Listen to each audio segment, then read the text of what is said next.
Hello friends, for today's video I wanted to go through my 10 worst books that I picked up in 2025. A few very obvious things to note before we jump into it. These were my personal worsts. By no means do I think that these are objectively terrible. In fact, I know that a lot of the books that I'm going to mention are books that a lot of you really like and might have even been on your list of best books. And if that's the case, feel free in the comments to hype up that book. In talking about books that didn't work for me, my goal is in no way to dissuade people from picking these up. It's that because I don't like them very much, I'm probably not going to talk about them outside of whatever vlog or whatever wrap-up I mention them in. They're probably not going to come to mind as frequently because once it's entered and I don't like it, I just want to purge it as soon as possible. So in having this, it's actually the point is to have a second to say, hey, here are some books that didn't work for me. They might work for you though. It's kind of a recommendations in reverse. There's one book on this list I didn't talk about at any point. I really didn't care for this book and I was like, I don't want to make a whole video about this. And so I'll mention it and maybe some of you will think that sounds fantastic and you'll want to pick it up. If I've gone more in depth about any of these, however, I will have links to those. And also, not all of these are created equal. Some of them just really didn't quite work for me. I didn't really click with them. Maybe the writing style wasn't for me, or the humor, or the characters, those sorts of things. They just didn't fit my tastes, but I can see why other people would like them. Others, I was really struggling as I read through them, and it was one of those I probably should have just DNF'd this kind of a book. I am not including DNFs today. I'm only talking about books that I completed.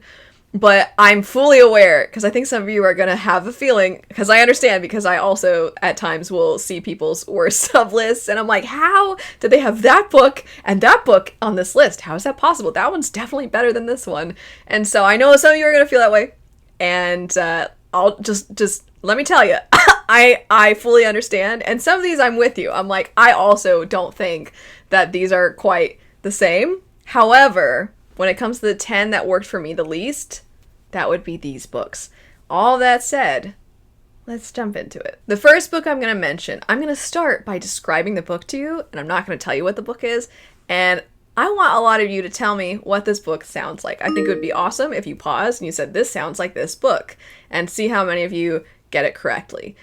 And also, the book that it sounds like is also a book that I didn't really like, which I guess that kind of gives you a hint as to what this book is if you know my taste. But let me describe this book to you.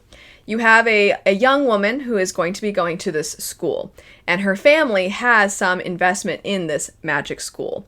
And she also has been warned because she finds out that there is another individual who is going to be going to this school. And this individual, their family has a history with our main character's family. So she has been warned, avoid that brooding bad boy character. He might try to kill you or he might try to harm you. So as soon as she shows up at this school, immediately it's like, oh my gosh, there's so-and-so. I better watch out. But boy, OMG, is he hot. And there's that vibe as she goes to this school. And lo and behold, even though he might be putting her in danger, he mysteriously just seems to keep saving her. And then also they have really hot, intense sex, and they can't get enough of each other. But like, also, what if he actually represents something bad because there's stuff going on with his family? And then also, what if she has like way more powers than she realized because her family members have powers and they're really cool and they're really fantastic with their powers, but hers, like, they've never been as good. But what if it's because she's actually extra special? What does this sound like? What does this sound like? It sounds like Fourth Wing, almost exactly. It almost sounds exactly like Fourth Wing. And the only thing about Fourth Wing that I really actually kind of enjoyed would be the dragons. But if you took the dragons out, it would basically be this book. And that book was Spellcaster. I'm like, I mean, you took the one thing out of Fourth Wing that I liked. Now, I want to be clear. I'm not accusing this book of copying Fourth Wing. I'm just saying its setup. I was like, no. And even the writing style is very almost kind of unserious modern. That's why I was kind of doing that. Actually, that's not why. That's just the voice that came out as I was describing it. But the whole like, OMG, what? Look at his abs. Like that kind of way of talking in stories that is not for me. It was present in this too. I don't love the writing in Fourth Wing. I don't love the writing in Spellcaster. But you can see what I mean about if you liked Fourth Wing, you might like this story. It really didn't work It didn't work for me. I didn't really like the characters. I didn't really buy into the stakes. One thing I can compliment about it is it was entertaining and it did move really fast, which is a similar compliment I can give to Fourth Wing. But alas, neither of those worked for me. Fourth Wing I did not pick up this year, just to be clear. I'm just mentioning it because it was similar to Spellcaster. Anyway, moving on now. The next two I'm going to mention, I just talked about these, so I'm going to be brief. Or at least I think I'm going to be brief because I think I'm all tired out of talking about these books. And that would be The Plight Before Christmas and The Holiday Trap. The Plight Before Christmas. This book, I thought that the writing was fine. It was fine. It wasn't the kind of writing that drove me up a wall. Although there was one part where a character is getting sad news, and it says she, like, wiped her tears furiously. Or I think it's first person, so I wiped my tears furiously. And then the next character says something, and then they wipe their tears furiously again. So that wasn't the best moment of the writing. But for the most part, the writing is absolutely fine. The other book, The Holiday Trap, the writing wasn't my favorite necessarily because it had that more casual writing style that is not necessarily for me. There are ways to accomplish it that I can get on board with. Unfortunately for Spellcaster that I mentioned before and for this book, neither of these had that. But in The Holiday Trap, the writing wasn't necessarily my favorite, and the way the characters talked, I wasn't a fan of the dialogue necessarily in this, and I thought that the characters at times behaved very irrationally. Back to The Plight Before Christmas, though. These people are insufferable, and they're just dumb, and they say stuff that I guess I'll just say I don't agree with a lot of how they feel about things. That's how I'll word it. They're just stupid. They're just so stupid. We're not talking spoilers today in this video, but I did talk spoilers for so long. The original raw footage for that video was 3 hours, and I trimmed out about an hour of it, and I inserted clips of Luna, so actually I trimmed more than an hour. But the amount of ranting I did for that book, and those idiots. Gosh. But as I said, I'm not gonna dwell. We're gonna move on from there. I said before that not all of these are created equal, so I'll just go ahead and get the ones out of the way now that I know that some of you are gonna be like, hey, and those 3 books would be The Devils by Joe Abercrombie, Isles of the Emberdark by Brandon Sanderson, and Memory, Sorrow, and Thorn, the 2 books I read. So, okay, technically, I guess this list is more than 10 because I'm listing 2 books from Memory, Sorrow, and Thorn, but we'll just say the 2 that I read, by Tad Williams. These 3 books by titans within the fantasy genre. I myself have a lot of Sanderson books. I really like Mistborn. I liked the first 4 Stormlight Archive books quite a lot. The first 2 were great. I liked Rhythm of War. Anyway, though, Isles of the Emberdark, you know, I like Sanderson's other works, some of his other works. Didn't really like Isles of the Emberdark. Joe Abercrombie. That one, Age of Madness. I love Age of Madness so much, as many of you know. And I was so looking forward to The Devils. And I am glad that Abercrombie took a chance and wrote something somewhat different, and that he went a different direction with the amount of humor in his story. And the fact that he decided to write in a different world, I'm really happy for him for that, because I say all the time, I'm glad when authors take chances. This was just not one that worked for me.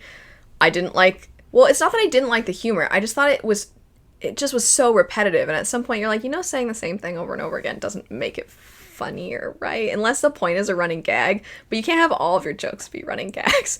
And it was just kind of like edgy, like, look at this character that's like so gross and vomiting up body parts, and then also immediately wanting to like have sex, and she talks about sex in a way that's really vulgar, and she specifically talks about sex in a really vulgar way to a religious guy who maybe like wants to also do it with her, but he can't because he has to be pious, but he's not really pious anyway. And it was very edgy, and I can get on board with some edgy humor. Sometimes it can be really funny, and I actually do appreciate a good dark joke, but I just felt like this kind of just leaned in without much else.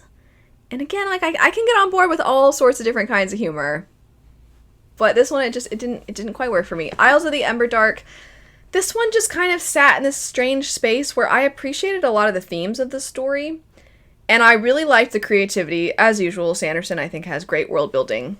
However, the way that it had what felt like themes that were more pertinent to people later in life, yet the story was delivered in a way that felt somewhat more in line with how middle grade is told. it just created this almost discrepancy. The closest thing I can connect it to probably was when he wrote Surviving Medieval England, and that had a similar feeling where some of it felt like it was more suited for if you are experiencing certain things later in life, but the delivery felt kind of more for a middle grade audience. And I will pick up middle grade. I like middle grade on occasion, but it almost, I feel like, has us a case of mistaken identity. It didn't quite feel like it knew what it wanted to settle within. So I either wish that the tone had been feeling a little bit older, or that we had had a character that was more youthful and that we kind of just embraced, like, let it be a middle grade, I guess. I've read a young adult / middle grade book by Sanderson, and I thought it was a lot of fun, The Rhythmatist. So I'm kind of like, I just kind of want it to embrace one area or another, and it not having that blend, that it just didn't work for me. The blend didn't work for me. Memory, Sorrow, and Thorn. What I said about the holiday romances, I will say about this as well, which is that I have talked about this enough. I will not go crazy right now in talking about all the ways it didn't work for me. I will sum it up by saying Simon is so whiny and so annoying. Ugh. If I had liked the characters more, or even the plot lines, if I had liked the plot lines more, I might have been more invested in this. Moving on. The Princess Trap. So I read this early in the year as part of every now and then I like to dip my toes in other genres. As somebody who I read predominantly fantasy and mostly adult fantasy, I do like to occasionally remind myself, hey, other genres exist. And sometimes I'll have a whole video dedicated to reading books from a different genre. By the way, as a side note, the steampunk video is coming, I promise. I know I've been talking about it since the beginning of the year, and then I kind of haven't talked about it as much, and I've mentioned it recently. It is coming, and I am excited because there's a lot of great books that I'm going to be talking about there. And a book that was kind of technically one of my favorites of the year, but I hadn't had a chance to talk about it yet, so thus I'll be talking about it in 2026. Oh, I'm dying to talk about this one book because it's so good, but that's not the point of today. Anyway, The Princess Trap was a part of this one video that I did where my goal was to read contemporary romance books, just regular old contemporary romance books. And this one really, really was more focused on the explicit scenes. It was kind of bare bones plot. And there were some thematic pieces as well, but those were, I would say, coming second to the scenes where the characters are intimate with each other. That's just not really for me. I like the fact that we can do all sorts of things within any genre. Something that gets launched at fantasy quite often, or at least it used to more in the past. I don't think it's as big of a thing now, but people used to be like, oh, fantasy, it's genre fiction, and thus it's lesser because it's just like magic and dragons and things like that. And you're like, first off, magic and dragons, cool. But second, part of what makes fantasy great is that you can do all the things that are within literary fiction or just fiction in general. You can do all those things. You can say a lot of the same things, but you can also have magic and dragons. You pretty much have no limitations when it comes to the creativity. So I think similar things can be said of contemporary romance stories or just contemporary stories in general, where, yes, you are expecting a love story at some point and as a focal point of the story, certainly. However, that doesn't mean you can't still have trauma within the story. You can't reflect on issues within society. You can have a lot of great commentary within that, and there is also a love story. However, on occasion, the emphasis on is sometimes not even the love story, it's just the physical side of things, is such that I am not really as invested, and I find this writer to have very entertaining prose, but it's just not my cup of tea. The next one I'm going to mention, I was relatively bummed out about this one because for a while I was kind of having fun with it, and then at some point I was like, no, no. And that book would be A Discovery of Witches.